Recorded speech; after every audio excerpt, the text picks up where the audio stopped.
When people hear the name Pope Francis, they immediately think of humility, kindness, and a strong voice for peace. Behind his calm and compassionate public image, there were some fascinating stories that many people never knew. Today, we're taking a closer look at 5 surprising facts about Pope Francis that reveal the extraordinary man behind the white robes. Stay with us, you won't want to miss number 5. Fact 1. It's almost unbelievable when you think about it. The man who would one day lead over 1 billion Catholics once worked as a nightclub bouncer in Buenos Aires. Before entering the seminary, Jorge Mario Bergoglio, as Pope Francis was known then, lived a fairly ordinary young life, just like many others struggling to support themselves through school.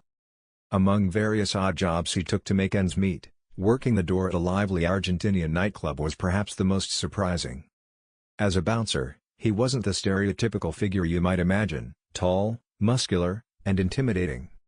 Instead, Bergoglio relied on his calm demeanor, sharp intuition, and diplomatic skills to manage the crowds.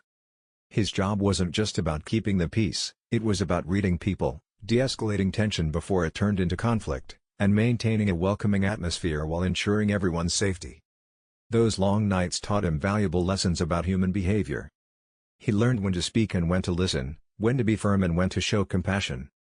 It was street-level psychology, no textbooks, just real people with real emotions. Later, many would say that his incredible ability to connect with individuals from all walks of life was rooted, in part, in experiences like these.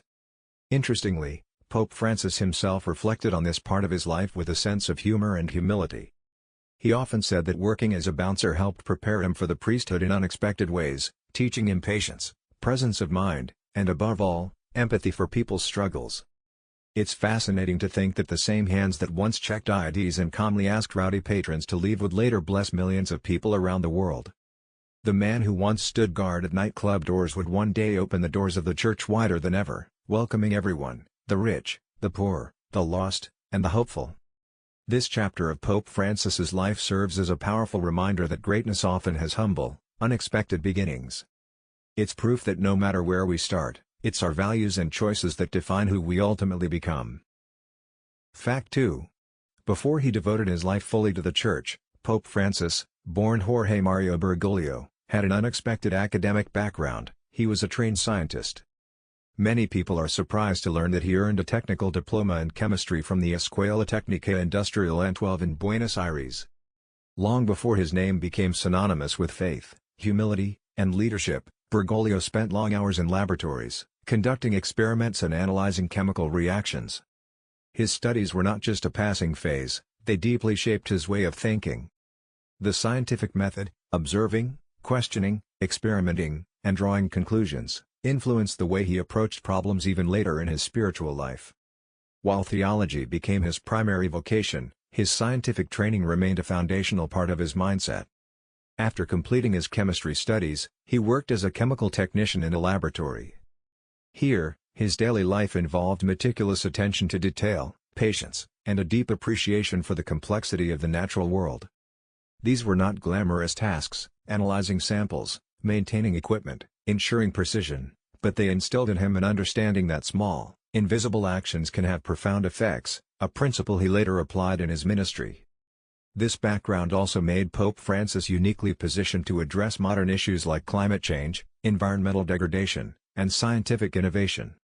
When he later wrote his encyclical Laudato Si', a groundbreaking document calling for environmental stewardship, it was clear that his words were not just spiritual platitudes.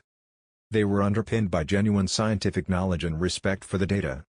He called on the world to act urgently, not simply out of moral duty, but because science and faith, together, pointed toward the same truth: our planet needs protection. In a world often divided between science and religion, Pope Francis stood as a bridge. He demonstrated that faith and reason are not enemies but complementary ways of understanding existence. His chemistry background wasn't just a footnote in his biography, it was part of what made him a modern, forward-thinking leader. In an era where skepticism often surrounds both science and spirituality, Pope Francis reminded us that wisdom comes not from rejecting one for the other, but from finding harmony between them. Fact 3. When Jorge Mario Bergoglio stepped onto the balcony of St. Peter's Basilica in March 2013, the world waited breathlessly to hear what name he would choose as the new pope. What came next broke centuries of tradition. He chose the name Francis, a decision no pope had ever made before. This choice was deeply symbolic. He wasn't just selecting a name, he was signaling an entire philosophy, a roadmap for how he would lead. Pope Francis explained that he was inspired by Saint Francis of Assisi, the beloved 13th-century saint known for his radical devotion to poverty, peace, humility, and the protection of nature. Saint Francis of Assisi was a man who rejected wealth and materialism, embracing a life of simplicity to be closer to God and all of creation. He lived among the poor, preached kindness toward all living things, and treated every being, from beggars to birds, as part of one sacred family. By invoking this name, Pope Francis made it clear, his papacy would prioritize the marginalized, the forgotten, and the environment itself. The significance of this name went beyond mere symbolism. Almost immediately after his election, Pope Francis began implementing changes that reflected these ideals. He spoke openly about the need for a poor church for the poor, urged clergy to avoid living lavishly, and emphasized mercy over judgment. Even in small gestures, his choice resonated. Instead of wearing the traditional red shoes of the papacy, he kept his simple black ones. Instead of a golden pectoral cross, he wore a modest iron one. His official residence wasn't the Grand Apostolic Palace, but a simple room at Casa Santa Marta, where he lived among others, sharing meals and conversations. Choosing the name Francis wasn't about branding or appearances, it was a profound statement of identity. He aligned himself with the spirit of humility, compassion, and stewardship at a time when the world was yearning for authentic leadership. In a world often obsessed with wealth, power, and status, Pope Francis's choice reminded us that true greatness lies in serving others, protecting the vulnerable, and caring for the earth we all share. His papacy, marked by actions more than words, lived up to the spirit of the saint he honored, and in doing so, he inspired millions to believe that kindness, simplicity, and hope still have a place at the center of our human story. Fact 4. When most people think about the Vatican, they imagine grand halls, luxurious robes, ornate thrones, and centuries-old splendor. After all, the papacy is not just a spiritual role but also a deeply historical one, rooted in ceremony and tradition. But when Pope Francis was elected, he challenged those expectations in ways both surprising and profoundly symbolic. From the very beginning of his papacy, Pope Francis made it clear that he would live differently. Rather than moving into the lavish apostolic palace, he chose to reside in a modest guest house known as Casa Santa Marta. His apartment was simple, a small bedroom, a study, and a shared dining area where he could eat meals alongside Vatican workers and visiting priests. It was a radical departure from tradition, but to Pope Francis, it felt more authentic to the way he believed a shepherd should live among his flock. His daily routines reflected the same spirit of humility. He often carried his own bags, made his own phone calls, and refused special treatment. He even insisted on personally paying his hotel bill immediately after his election, an act almost unheard of for someone who had just been elevated to the highest position in the Catholic Church. His choice of transportation sent a similar message. Instead of a luxurious limousine, he preferred modest vehicles like a Ford Focus or a Fiat 500 liters. On international trips, he often bypassed grand motorcades and opted for economy cars, sometimes even shocking local security forces who were prepared for far greater extravagance. These gestures were not made for show. They were consistent with how Jorge Mario Bergoglio had lived long before he became pope. As a cardinal in Buenos Aires, he lived in a small apartment, cooked his own meals, and took public transportation. He believed that leaders must not distance themselves from the people they serve, and that comfort should never come at the expense of solidarity with the poor. This lifestyle wasn't just personal, it was theological. For Pope Francis, simplicity wasn't just about appearances, it was a reflection of gospel values. It was a way to live out the message of Jesus, who spoke of humility, service, and the dangers of wealth. In a world obsessed with material success, his approach stood as a quiet but powerful rebuke. He reminded both church leaders and ordinary believers that true leadership isn't measured by grandeur or privilege, but by compassion, authenticity, and the willingness to walk humbly with others. Through his simple way of life, Pope Francis didn't just preach humility, he lived it every single day, setting an example that inspired millions around the globe. Fact 5. Despite his role as a global religious leader, Pope Francis never abandoned one of his earliest and most passionate loves, soccer.